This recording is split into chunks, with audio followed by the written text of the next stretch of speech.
প্রতিবন্ধীদের সহায়তার নামে সূচনা ফাউন্ডেশন খুলে শেখ হাসিনা কন্যা সায়মা ওয়াজেদ পুতুলের বিরুদ্ধে প্রায় 450 কোটি টাকা আত্মসাতের প্রমাণ পেয়েছে দুদক। একই সঙ্গে 930 কোটি টাকার বেশি সন্দেহজনক লেনদেনের অভিযোগে মামলা করেছে।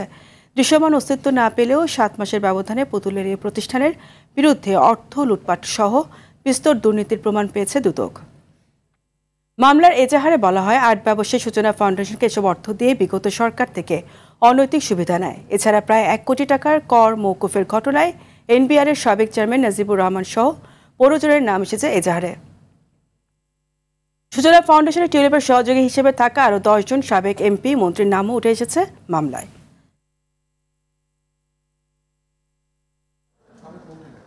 অভিযোগ সংশ্লিষ্ট জনাব সাইমা ওয়াজেদ হোসেন সহ অন্যান্য আসামিগণ সূচনা ফাউন্ডেশন নামেও নাম সর্বস্ব প্রতিষ্ঠান গঠন করে এনজিও বিষয়ক ব্যুরো এবং সমাজসেবা অধিদপ্তর থেকে রেজিস্ট্রেশন নিয়ে বিভিন্ন ব্যক্তি এবং প্রতিষ্ঠানকে অবৈধ সুবিধা প্রদান করে তাদের নিকট থেকে ডোনেশনের নামে ঘুষ আদায় করে উক্ত টাকা প্রতিবন্ধীদের কল্যাণে ব্যয় না করে আত্মসাৎ করার অভিযোগ অনুসন্ধানকালে প্রমাণিত হয়েছে।